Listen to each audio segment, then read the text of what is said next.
Welcome to 340B Insight from 340B Health.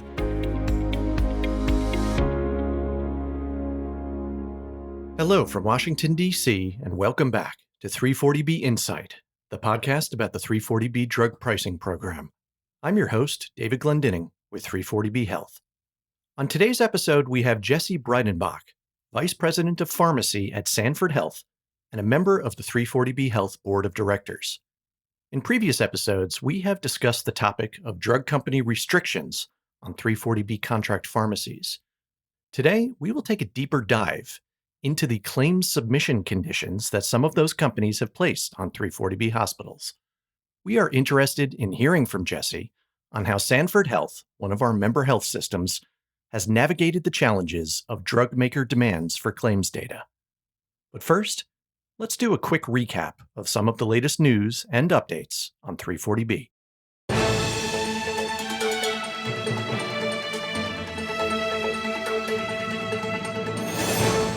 The drug company Bayer is the latest to announce that it will be making its 340B pricing policy more restrictive following a federal appeals court ruling earlier this year that was largely in favor of drug makers.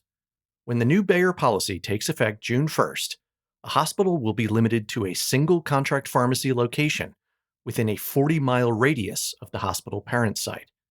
The company is adding one of its hypertension drugs to the restricted list and will allow hospitals to designate an additional contract pharmacy location to dispense that drug via Bayer's limited distribution model.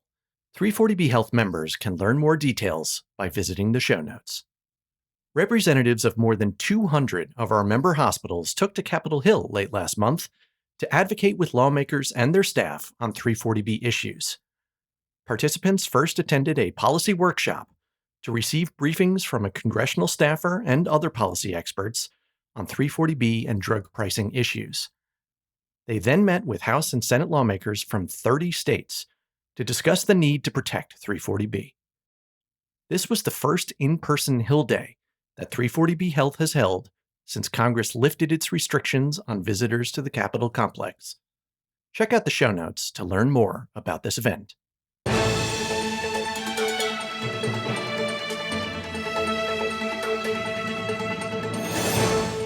And now for our feature interview with Jesse Breidenbach from Sanford Health. Some hospitals have decided to submit 340B claims data to drug companies that require that information as a condition of 340B pricing. Sanford is one of the largest nonprofit integrated health systems in the U.S. We were interested in hearing from Jesse about the system's decision to submit data and how things have been going since it started doing so. Miles Goldman recently sat down with him to learn more. Here's that conversation. Thank you, David. I'm joined by Jesse Breidenbach here at the 340B Coalition Winter Conference in San Diego. Jesse, we're here in the exhibit hall right now. It's breakfast time, so appreciate you getting up early and joining us here. Welcome to 340B Insight. Well, thank you. Very happy to be here. And we have a lot to discuss. I'm glad you're here to talk about what is a really important topic and one that's being, I think, discussed a lot at this conference, which is submitting 340B claims data to drug manufacturers. But before we dive deep into this conversation, what should the 340B community know about your health system, Sanford Health, and the community it serves? So Sanford Health is one of the largest rural health systems in the country. We have over 40 hospitals, and we cover 250,000 square miles. We rely heavily on the 340B program to help maintain and expand access across that large rural footprint. We have 5 disproportionate share 340B covered entities, 16 critical access hospitals, 2 hemophilia treatment centers, and 3 family planning clinics. We have some medical centers in some decent-sized communities like Sioux Falls, South Dakota, Fargo, North Dakota, where there are a couple 100,000 residents in those communities. But a lot of our patients are drawn from the surrounding rural communities where we have, numerous critical access hospitals, but they come into those larger facilities for a lot of services. So even though some of our larger hospitals are located in kind of more metro communities, a lot of the patients we serve are still from hundreds of miles away, many times in those rural communities surrounding the larger cities. And so I want to segue now into our conversation about 340B claims data submission. We're hearing this come up a lot around the issue of drug companies restricting 340B discounts. So, how have drug company restrictions on 340B discounts for drugs dispensed at community and specialty pharmacies affected Sanford and the patients you care for? It's really been a huge financial impact to Sanford Health. And while we've been able to maintain service lines, it's directly cut into any new investments that we put into new service lines or expansion of services or facilities. So it's made it really difficult and challenging to be able to rely on that 340B benefit to expand or grow services or add new technology and new service lines. Many of the drug companies who are restricting the discounts have created policies that say that they'll restore the discounts if covered entities submit patient claims data. And so I wanted to ask you about your process in responding to those who have those policies of submitting patient claims data and who in the health system was part of that decision-making process. All of this really started in late 2020, and then it kind of kept snowballing into 2021. And towards the end of 2021, we're finalizing our budget process. After our budget was finalized, we had 5 manufacturers pull out, and they were not offering the rest. Some of those manufacturers were not offering the restoration of pricing with claims data sharing, but that was on the table for some other manufacturers. But our budget was already locked in. So this is late 21, our 22 budget is already locked in. And so that really started the conversation late in 2021. We started assessing what is that shortfall going to be in 2022 without those manufacturers and getting any of the 340B benefit back from any of the manufacturers. So we did speak with outside counsel. We looked at risk assessments. We discussed with our legal and chief executive officers at Sanford, went all the way to the top of Sanford. And ultimately, we made a decision in mid-February 22 to start sharing that claims data to restore some of that benefit. I think without that option, we would have faced a huge budget shortfall in the year of 2022. We probably would have had to lay off employees and or consider which service lines we wouldn't be able to maintain. Essentially, we felt that we were forced to share the data, and moving to actually sharing the data came down to a trade-off between providing the data and potentially laying off staff or cutting services. After you decided to submit the claims data, what were the steps your team took to prepare to submit this data?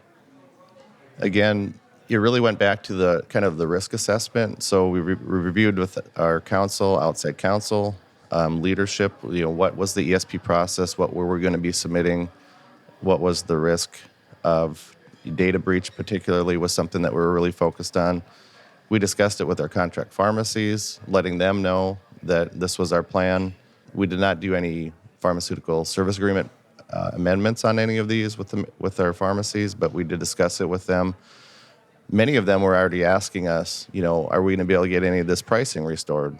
We have a lot of independent contract pharmacies as well, and they were noticing that fewer claims were qualifying for them, which was impacting them to some extent too. We also discussed it with our third-party administrators, our 340B software vendors. If we're sharing claims data, what is the process once we have that pricing restored? Because many of these manufacturers, NDCs, have been blocked from qualifying by our software vendors. So we had to know once pricing was restored, what's the process going to be to turn that back on?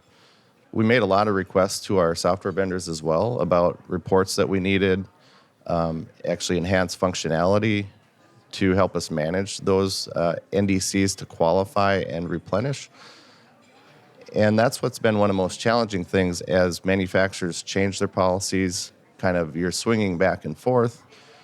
You need to be able to turn on and off qualifications as they change their policies potentially in a pharmacy, and also turn on and off the replenishment of those qualifications from the wholesalers. Well, thank you for walking us through some of the intricacies you have to think about as you're going through the steps to prepare to submit the data. Once you submitted the claims data, what were the next steps? And tell us more about your experience with the restoration of 340B discounts. Yes, I think to say it was a cumbersome process would be oversimplified. But depending on the wholesaler, pricing was generally restored in 2 to 3 weeks. But some of the wholesalers, it took 3 to 4 months. You think of all the parties involved here. We're submitting claims data. ESP has to process that data. Manufacturers have to see that you submitted claims and then communicate with wholesalers to restore the pricing on your bill to ship to accounts. I think wholesalers are becoming a bit more familiar with the process now and probably have worked out some of the details a little bit more on their internal. But, from feedback we heard from some of the wholesalers, this is a process that they generally would go through quarterly with pricing changes, but this put a lot more demand on their contract pricing load teams to be adding PHS contract pricing and removing it from these accounts. So it really was a bottleneck at first, especially with, some of the wholesalers, because they didn't have huge teams to do this. And now all of a sudden you have maybe 20 plus manufacturers that are asking for you to change numerous accounts every time they want to restore or remove pricing. We did start tracking a lot of that on our own by NDC, by manufacturer. We got some reporting from the wholesalers, which helped us. We also received some additional reporting from our 340B software vendors that helped us with that as well. And I know we've seen cases where a manufacturer will, suddenly only give 2 or 3 weeks to submit that data before their policy goes into effect. How does that affect what you're doing? That's worked okay for us as long as we've been able to get the claims data, because it seems that it's easier for the manufacturers and wholesalers to maintain and leave pricing in place if you submit claims data before their cutoff or their deadline. One of the other challenges was the differences between manufacturers as well. So we had some manufacturers that wanted to see claims data for their NDCs from each one of your contract pharmacies. And then we had some other manufacturers that once they saw any claims data for their NDC qualified from your covered entity, they would restore pricing to all of your contract pharmacies. That was much easier to manage. You might have some low volume NDCs in certain pharmacies, and if you didn't have that manufacturer's NDC from a given pharmacy to submit in your claims data, you wouldn't get pricing restored as part of your initial data submission process. And you would have to wait then until that pharmacy actually filled one of those NDCs from a given manufacturer before that data registered in ESP. Then the manufacturer would tell the wholesaler to restore pricing for them. So the manufacturers that were restoring it by contract pharmacy created more problems and more maintenance and tracking and slower process to restore pricing in a given pharmacy. Once the 340B discounts were restored, did the drug companies keep the 340B pricing in place, or was it kind of turning on and turning off? Yeah, I wouldn't say there was a lot of turning on and turning off, but generally pricing's been left in place, but we do get a lot of noise. And by the noise, I mean reported discrepancies between qualifications submitted or 340B claims submitted and purchase volumes. And so we've had to several times review the data, maybe resubmit data for a certain time period for a given pharmacy. And a lot of that comes from ESP sending notices to say your ratio is off, your amount of purchases are more than your quantity of 340B claims submitted. So we've often had to work with ESP on that and sometimes manufacturer. But I would say in general, it appears that the manufacturers are mainly monitoring that and sending you warnings or notices. But there are a few that will shut off pricing pretty quickly if your number of purchases surpasses your number of 340B qualified claims that you've submitted. And when it does take some time to work through the discrepancy, how does that affect the hospital and its patients? I think the biggest challenge with that is just the lack of stability, and that's kind of a problem with all of the actions by the manufacturers at this point, but it becomes hard to rely on the 340B benefit and really make plans for the future when the uncertainty is this high in the program. Do you have best practices for trying to track the drug companies' varying policies on restoring and keeping 340B pricing? We do have extensive tracking of the manufacturers and the pricing restoration by contract pharmacy, by NDC. And I think one of the things we found useful is to group the manufacturers, by their policy. Are they participating in their data sharing with an unlimited number of contract pharmacies or only certain limited number of contract pharmacies? Are they participating in data sharing, but it's very restrictive, like the most recent manufacturers? Are they participating, but only in designated contract pharmacies if you don't have your own pharmacy? So we just put all of those factors onto a grid, and it helps you organize and sort through them. And especially when you have numerous covered entities in our organization, it helps, to do that, I think, by covered entity as well. Because a lot of our critical access hospitals, of course, don't have an entity-owned pharmacy, but they rely on selection of one contract pharmacy. The 45-day look-back policy, it generally seems that it's moved to apply to all manufacturers, even if they didn't spell it out. So I think that's one of the other kind of key points is knowing how far back to go when you're trying to submit claims data for that initial turning on and restoration of pricing. So even if a manufacturer doesn't have a policy, I would seek to clarify that before just assuming that means you can go back a couple months or 3 months or whatever. And I would also say just to be conservative on backdated qualifications, kind of along that line, is like you need to submit some initial claims data, but when it comes to actually replenishing that product, make sure that you're only going back 45 days from the date that you start replenishing and on the claims, depending on the manufacturer's policy. Looking forward, how would your hospital be affected if more companies condition 340B discounts on submission claims data, or if the companies with these submission conditions continue their actions? I think there's a high chance it'll be very impactful to our operations, and we'd really have to consider which service lines we'd continue to offer. Many of our service lines do not maintain a positive margin on their own, so the 340B program and dollars we receive from the program really does help maintain a lot of our services across our very rural footprint. Having resources to provide these services is a big part of supporting our mission of providing high-quality care close to home for our patients in the upper Midwest. 340B makes significant contribution to maintaining these services to our patients. Some of the services we have are like level 1 trauma, where that's a great example for us of a very expensive service line, but that's based out of our Fargo, North Dakota location. The closest level 1 trauma services in the upper Midwest to that location are Minneapolis, St. Paul area to the east, Omaha to the south, and Portland, Oregon to the west. So there's a huge chunk of the upper Midwest that is really underserved in that service line. I think the concern over these manufacturers' actions is the uncertainty it creates in being able to maintain and expand these services for our patients.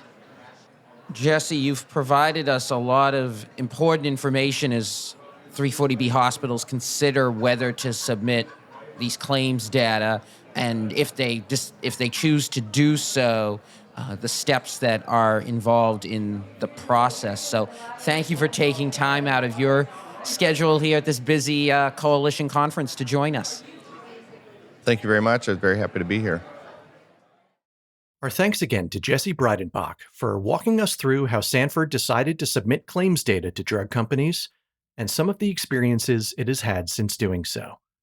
Hospitals must make important decisions about how to respond to drug maker conditions on 340B pricing. We appreciate Jesse sharing perspectives that we know will be helpful to other hospitals that are determining their paths forward on this issue. We also thank him for his valued service as a member of the 340B Health Board. Drug company restrictions on 340B pricing will be among the important topics for discussion at the upcoming 340B Coalition Summer Conference, taking place here in the nation's capital from July 10th to 12th. Early bird registration ends May 19th, so please be sure to register at the discounted rates now if you have not already done so. We will be back in a few weeks with our next episode. In the meantime, as always, thanks for listening. and be well.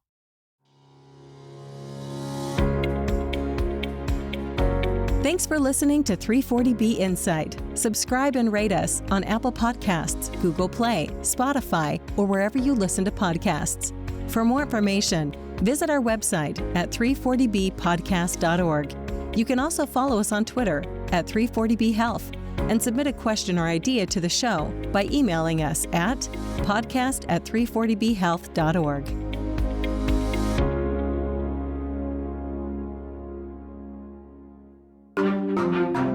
Topica.